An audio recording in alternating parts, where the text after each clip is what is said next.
గడిచిన 4-5 రోజుల నుంచి ఉన్నది లేనట్టుగా అబద్ధాలని నిజాలుగా చిత్రీకరించడం కోసం ఈ కంచె గచ్చిబౌలిలోని సెంట్రల్ యూనివర్సిటీ పక్కన ఉన్న 400 ఎకరాల చుట్టూ ఫెవికాల్ బంధంతో ఉన్న 2 ప్రతిపక్ష పార్టీలు కట్టుకొని ఏ రకంగా గ్లోబల్ ప్రచారాన్ని చేస్తున్నాయో తెలంగాణ రాష్ట్ర ప్రజలు ముఖ్యంగా యువత గమనిస్తుంది అన్నది మనం ఇక్కడ చర్చించుకోవాల్సిన అవసరం ఉంది. ప్రధానంగా 2 దశాబ్దాల నుంచి సాధించుకున్న తెలంగాణ వచ్చి దశాబ్దం ఆనాటి ప్రభుత్వం కూడా మొదటి 7-8 సంవత్సరాలు వదిలేయండి, 2014 నుంచి 2024 వరకు ఆ 10 సంవత్సరాలలో ఏదైతే ఈ 400 ఎకరాలకు సంబంధించిన అంశం సుప్రీంకోర్టులో ఉంటే ఆ భూమిని రిలీజ్ చేసి ప్రభుత్వ అవసరాలకి వాడాలనో లేకుంటే ఒక మంచి పనికి వాడాలనో ఆనాటి ప్రభుత్వానికి ఆలోచన రాకపోగా దాన్ని వాంటెడ్లీ వారికి సంబంధించిన వ్యవస్థలకి చెందటం కోసం పరోక్షంగా ఆనాటి పెద్దలు సహకరించారన్నది ముమ్మాటికి నిజం. అంతేకాదు ఏదైతే ఇందాక చెప్పిన ఫెవికాల్ బంధంతో తెలంగాణ రాష్ట్రం ఏర్పడిన తర్వాత ఆ 10 సంవత్సరాలు ఎవరైతే పరిపాలించారో ఆ పరిపాలించిన పార్టీకి సంబంధించిన సంస్థ ఏదైతే ఈ రోజు ఎన్విరాన్మెంటల్ గురించి అక్కడ లేళ్లున్నాయి, సింహాలున్నాయి, అనేక జంతువులు ఉన్నాయని చెప్పే ఎన్విరాన్మెంటల్ కి చాలా ప్రమాదం ఉందని చెప్పిన ఆ ప్రబుద్ధులు, ఆ ఫెవికాల్ బంధం ఉన్న 2 పార్టీలు ఏనాడైనా అంత పెద్ద ఐరేజ్ బిల్డింగులు ఏ మార్గంలో ఆస్తి సంపాదించారన్నది అది రెండో పాయింట్ మళ్ళీ మాట్లాడతా.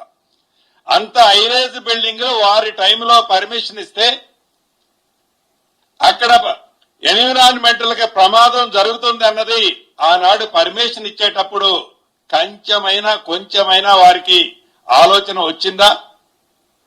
ఈ రోజు ట్విట్టర్ కింగ్ లాగా అద్భుతాలు సృష్టిస్తున్నామని చెప్పి ఎన్విరాన్మెంటల్ కి ప్రమాదం జరుగుతుందని ఇందాక మిత్రులు కొంతమంది పింక్ కలర్ కి సంబంధించిన సోదరులు ఏదైతే ఈ ఎన్విరాన్మెంటల్ ప్రమాదం ఉంది కదా అని చెప్తున్నారో ఆనాడు వాళ్ళకి ఆలోచన గాని జ్ఞానం కానీ లేదా? ఇప్పుడు కూడా ఈ వేదిక మీద నుంచి వారిని అడుగుతున్నాను, ఈ గడిచిన 4-5 రోజుల్లో కానీ వారం రోజుల్లో కానీ ఈ సెంట్రల్ యూనివర్సిటీ పరిధిలోని ప్రాంతంలో కానీ ఈ 400 ఎకరాల్లో కానీ ఏవైతే ఎనిమల్స్ ఏవైతే బర్డ్స్ చనిపోయాయని పురాతనమైన చిత్రాలు మీడియాలో చూపిస్తూ ఒక లేనిపోని అభూతుని కల్పన కల్పిస్తూ టోటల్ గా తెలంగాణ రాష్ట్ర ప్రజలనే కాకుండా దేశ ప్రజలనే వక్ర మార్గంలో తీసుకెళ్లాలని ఆనాటి ప్రభుత్వంలో ఉన్న పెద్దలు ఎంత నీచాతిమైన కార్యక్రమాన్ని చేపట్టారో చాలా స్పష్టంగా కనిపిస్తుంది. ఈ వేదిక నుంచి వారికి ఛాలెంజ్ ఇస్తున్నాను, ఏదైనా వారు చెప్పిన ఏ 2 అయినా అటు యానిమల్స్ కానీ ఇటు బర్డ్స్ కానీ సింగిల్ ఇన్సిడెంట్ జరిగిందో రుజువు చేయాలి.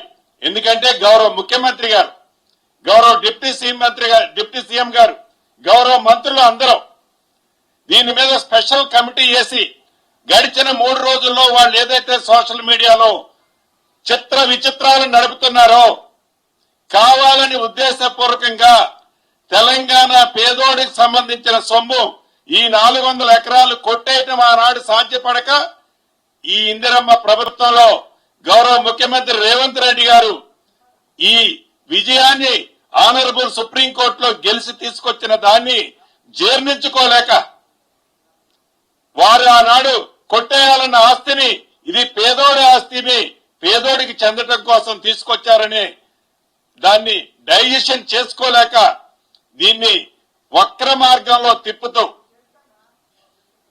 ఈనాడు ఆనాటి ప్రభుత్వ పెద్దలు ఒక నడవడిక స్పష్టంగా గమనిస్తుంది.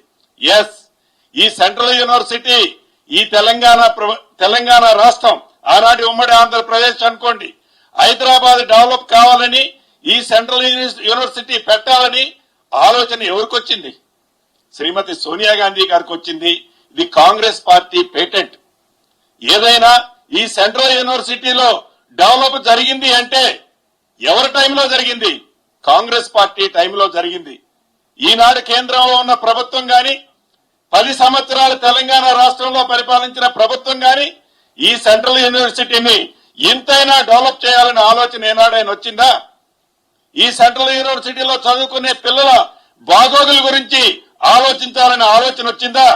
ఎస్, మా డిప్యూటీ సీఎం గారు గాని మా శ్రీధర్ బాబు గారు గాని ఈ central university old students definite గా కేబినెట్ లో కూడా ఈ రోజు ఉదయం గౌరవ ముఖ్యమంత్రి గారిని కూడా ఏదైతే అక్కడ ఉన్న విద్యార్థుల బాగోగుల కోసం, వాళ్ళ మనోభావాల కోసం, అక్కడ పనిచేసే అనేక సంఘాలు ఏదైతే ఎన్విరాన్మెంటల్ కోసం చేసే సంఘాలు వాళ్ళ మనోభావాలు ఎట్టి పరిస్థితుల్లో దెబ్బతినకుండా, అది రాకుల విషయంలో కానీ అదే రకంగా లేకుల విషయంలో కానీ ఎక్కడ దెబ్బ తగలకుండా, ఎక్కడ నష్టం జరగకుండా, ఎక్కడ ఎన్విరాన్మెంటల్ డ్యామేజ్ జరగకుండా ఒక మంచి అద్భుతమైన ప్రాజెక్టు లాగా ఒక అద్భుతమైన కార్యక్రమాన్ని చేపట్టాలని ఓల్డ్ స్టూడెంట్స్ ఇద్దరు ఇందాక మార్నింగ్ ముఖ్యమంత్రి గారితో కూడా మాట్లాడటం జరిగింది. ఇంతకు ముందు సుమారు 3-3.5 గంటలు అది హరిగోపాల్ గారు కావచ్చు, నరసింహారెడ్డి గారు ప్రొఫెసర్ గారు కావచ్చు, సుమారు 3.5 గంటలు చాలా ఓపికగా అనేక మంది సంఘ సంస్కర్తలు, మేధావులు, ఎన్విరాన్మెంటల్ సంబంధించిన వాళ్ళు వచ్చి చాలా విపులంగా ఎక్స్ప్లెయిన్ చేశారు. ఈ ప్రభుత్వానికి ఏమి స్వార్థం ఉందేడా అంటే ఈ యూనివర్సిటీ ముసుగులో ఆనాటి పెద్దలు ఆ 400 ఎకరాలు కొట్టకుండా మిగిలిన దాన్ని తిరిగి తెలంగాణ ప్రభుత్వానికి పేదోడికి ఇప్పేయటం తాపత్రయపడే ఈ ప్రభుత్వానికి తప్ప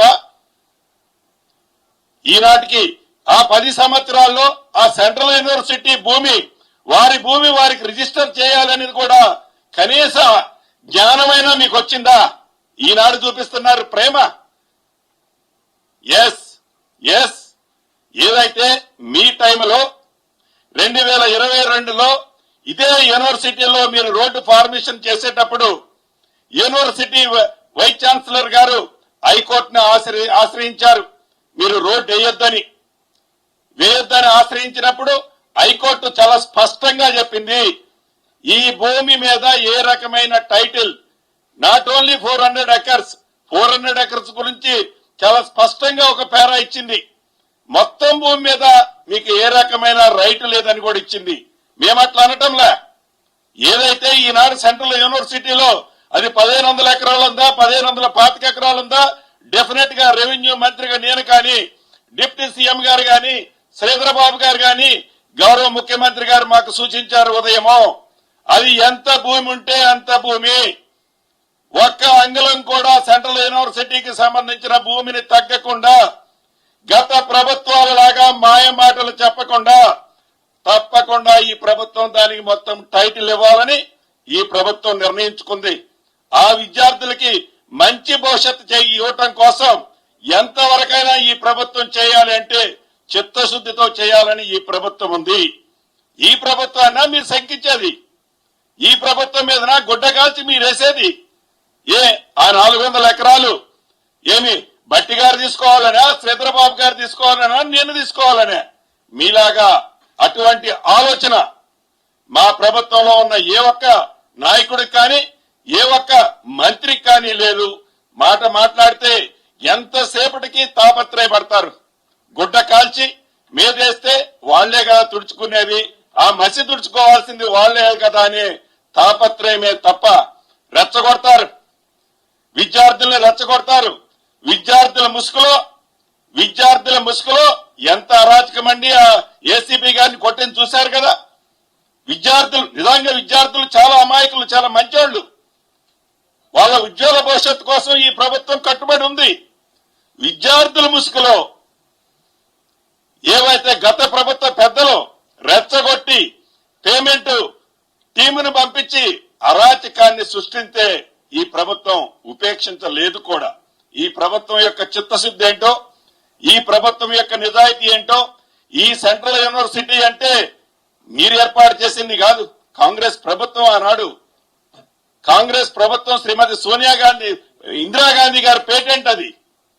దాన్ని తప్పకుండా మా నాయకురాలు గారి పేటెంట్ ని ఈ ప్రభుత్వం ఎట్టి పరిస్థితిలో ఏ రకంగా ఒక్క అడుగు కూడా మంచి చేసే దాంట్లో వెనకడుగు వేసే ప్రసక్తి లేదు. వాళ్ళ రెండు ప్రతిపక్షాల ఫెవికాల్ బంధం కూడా మనకి ఈ విషయంలో స్పష్టంగా కనిపిస్తుంది. ఇందాక చెప్పినట్లు ఐరేజ్ బిల్డింగుల్లో కట్టే నాడు వీళ్ళిద్దరూ ఎవరు మాట్లాడరు. అదే రకంగా టీఎన్జిఓస్ పేరుతో ఆనాడు కాంగ్రెస్ పార్టీ కొంత అవుట్ సైడ్స్ ఇచ్చింది. దాన్ని అడ్డం పెట్టుకొని గత ప్రభుత్వంలో ఉన్న మంత్రి ఇంకా దాని పక్కన ఒక 27 ఎకరాలు కబ్జా చేయాలంటే మన ఇందిరమ్మ ప్రభుత్వం వచ్చిన తర్వాత దాన్ని ఆపుకుంది. అంటే మీరు చేసిన అరాచకాలని సరిచేస్తూ, మీరు అన్ని రకాల్లో మీరు చేసిన అరాచకాలను సరిచేస్తూ ఈనాడు ఈ ప్రభుత్వం ఎంత చిత్తశుద్ధితో నిజాయితీతో పేదవాళ్ల కోసం పనిచేస్తుందన్నది ముమ్మాటికి నిజం. ఇప్పటికైనా అబద్దాలని పదే పదే చెప్తే నిజాలుగా మారతాయని మీ భ్రమని మర్చిపోయి నిజాన్ని చెప్తే ఎప్పుడన్నా వచ్చే 5 సంవత్సరాల్లో కాకపోయినా 10 సంవత్సరాల తర్వాత అయినా మళ్ళీ ఈ తెలంగాణ ప్రజలు మీకెళ్ళి ఏమన్నా చూసే అవకాశం ఉంది తప్ప అబద్దాలని పదే పదే నిజం చెప్పడానికి తాపత్రయపడొద్దని ఈ వేదిక ద్వారా ఆనాటి పెద్దల్ని, ఆ ఫెవికాల్ బంధమున్న 2 పార్టీల్ని ఈ వేదిక ద్వారా తెలుపుతూ